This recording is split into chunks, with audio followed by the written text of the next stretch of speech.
రోడ్డుపై ఉన్న చెట్టుని నరికి ఆ కలపను వ్యాపారం చేసి బాగా డబ్బు సంపాదిస్తాను.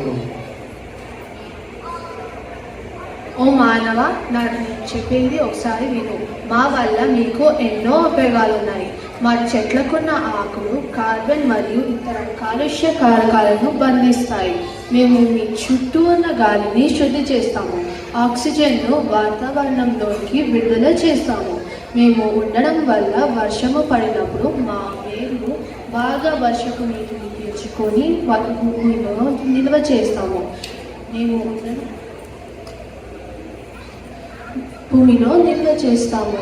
ఉండడం వల్ల వర్షము పడినప్పుడు మా వేర్లు బాగా వర్షపు నీటిని పీల్చుకొని భూమిలో నిల్వ చేస్తాము. వరదలు రాకుండా కాపాడుతాము. మేము లేకపోతే వరద నీటితో పాటు పొలాల నుండి అతి సారవంతమైన భూమి సముద్రంలోనికి కొట్టుకుపోయే ప్రమాదం ఉంది.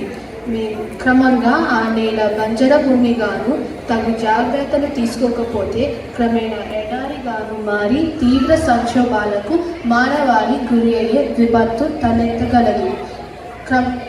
మేము లేకపోతే వేసవి కాలంలో తాపం ఎక్కువ అయి ఉష్ణోగ్రత తీవ్రత వల్ల వడదెబ్బ, జ్వరాలు వచ్చే ప్రమాదం కూడా ఉంది.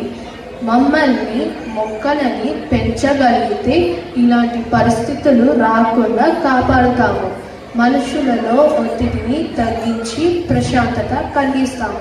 పచ్చని చెట్లు ప్రగతికి మెట్లు.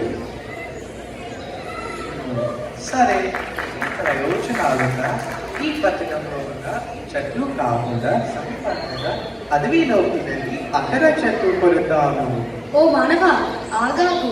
నేను అడవికి రారాజు అయిన సింహాన్ని మాట్లాడుతున్నాను. అడవులు అంటే అంత చిన్న చూప? ఈ అడవులు మాలాంటి ఎన్నో జంతువులకు, పక్షులకు, ఎన్నో వన్యప్రాణులకు జీవనాధారం. ఇక్కడ వృక్షాలపై ఎన్నో జాతులు పక్షులు గూళ్ళు కట్టుకొని జీవిస్తున్నాయి. అడవులలో ఉన్న వృక్షాల వల్ల అధిక శాతంలో వాతావరణ కాలుష్యములు అరికడతాయి. అడవులలో ఈ భూమికి ఊపిరితిత్తులు లాంటివి. ఆ ఊపిరితిత్తులు బలంగా ఉంటే మన భూమి ఆరోగ్యంగా ఉంటుంది.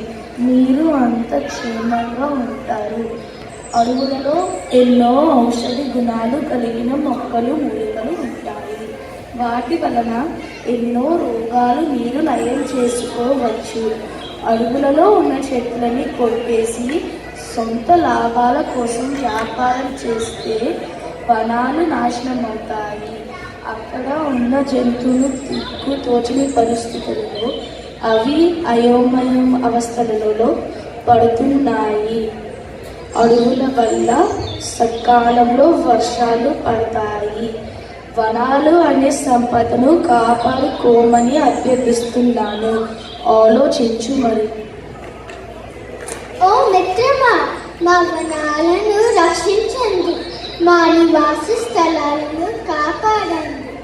మా పక్షుల వల్ల మీకు మరియు ఈ ప్రకృతికి చాలా ఉపయోగాలు ఉంటాయి.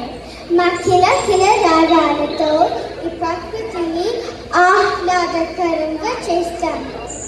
మేము తిని పడేసిన విత్తనాల వల్ల కొత్త మొక్కలు, చెట్లు పెరుగుతాయి.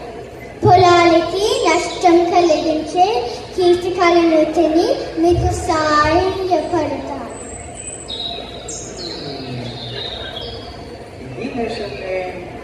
చెట్లు, జంతువులు, పక్షులు ఎంతో ముఖ్యము.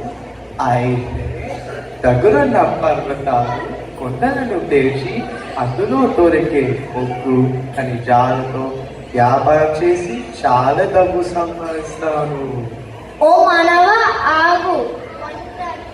కొండలను ఖనిజాల కోసం, నీ లాభం కోసం నాశనం చేద్దామనుకుంటున్నావా? మేము మేఘాలను ఆపి వర్షాలని కురిపిస్తాము. మా వలన ప్రదేశాలు అందంగా కనిపిస్తాయి. ఇంకో ముఖ్యమైన విషయం ఏంటంటే మీకు మీ జీవన ఆధారమైన పొలాలకు నీరు అందించే నదుల పుట్టుకకు మేమే కారణం. మానవులు నదుల్ని కూడా కలుషితం చేస్తున్నారు. మమ్మల్ని దేవతలుగా పూజిస్తూనే మాలో చెత్త చెదారం వేస్తున్నారు. రకరకాల ప్లాస్టిక్ సీసాలు కవర్లు పడిస్తున్నారు. ఫ్యాక్టరీల నుండి వెలువడే రసాయన పదార్థాలు వ్యర్థాలు కూడా నదుల్లో వదిలిస్తున్నారు. మా నీటిని పాడు చేసి మాలో ఉన్న జలచరాలకు ముప్పు కలిగిస్తున్నారు. మా నీటిని పరిశుభ్రంగా ఉంచి కాపాడుకోగలిగితే మీ పొలాలు భూములు సస్యశ్యామలంగా ఉంటాయి. వాటిపై ఆధారపడిన మీరు జంతువులు ఇతర ప్రాణులు కూడా సుభిక్షంగా ఉంటారు. జలం లేనిదే జీవనం లేదు. జలమే జగతికి ప్రాణాధారం. జలమే జగతికి మూలాధారం. ఓ మానవ, నా గురించి కూడా కొంచెం విను. ఈ భూమి సుమారు 70% మేము ఉంటాము. కలుషితమైన నదులు వచ్చి మాలో కలుస్తున్నాయి. మా తీరాల వద్ద వినోదం కోసం వచ్చే కొంతమంది ప్రజలు మా నీటిని పాడు చేస్తున్నారు. వారు తినగా మిగిలిన పదార్థాలు ప్లాస్టిక్ కవర్లోనూ పాడేస్తున్నారు.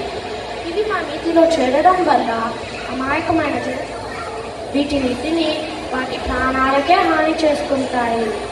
పరిశోధకులు ఇంకో 15 సంవత్సరాల్లో ఈ సముద్రంలో ఉన్న చేపల కంటే ప్లాస్టిక్ వ్యర్థాలే ఎక్కువ ఉంటారు అని చెప్తున్నారు. ఈ ఆహార విహారం కోసం వేరే ప్రాణాలకు ముప్పు కలుగుతుంది. కొంచెం ఆలోచించి చూడు, నీకే తీరని ఆకల పొంచి ఉంటుంది.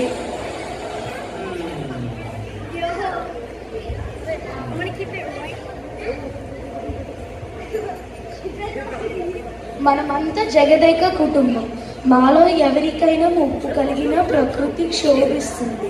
చివరకు మేమందరం చెప్పేదేమిటంటే, ప్రకృతి ప్రసాదించే వనరులను పొదుపుగా కాపాడుకొని సద్వినియోగం చేసుకుంటూ సరళమైన జీవన శైలిలో బ్రతుకుతూ ప్రకృతితో సహజీవనం చేస్తారని తలుస్తున్నాము.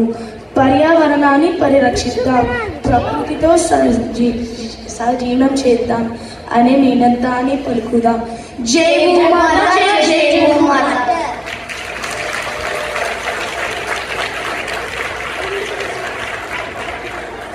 ఆవిరంతో జలం పెంచాలి. మనం పర్యావరణాన్ని సంరక్షిద్దాం, ప్రకృతితో సజీవనం చేద్దాం.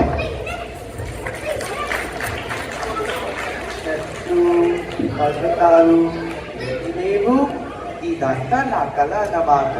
కళ అయితే నేను చాలా మంచి విషయాలు తెలుసుకున్నాను.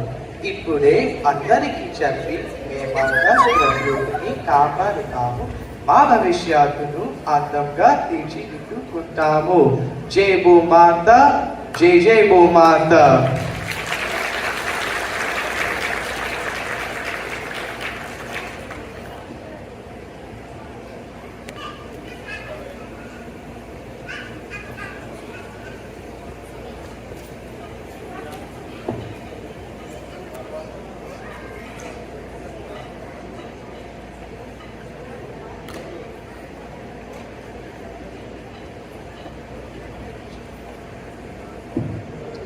అదండి మా ప్రకృతితో సహజీవనం నాటకం.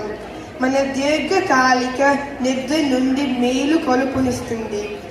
ఈ నాటకాన్ని తీర్చిదిద్దిన గురువు అపర్ణ సుశీల గారికి, పిల్లల తల్లిదండ్రులకు అభినందనలు. పల్లవి, పిల్లలు చాలా బాగా వివరించారు కదా, అందరూ జైజీలు కొడదాము.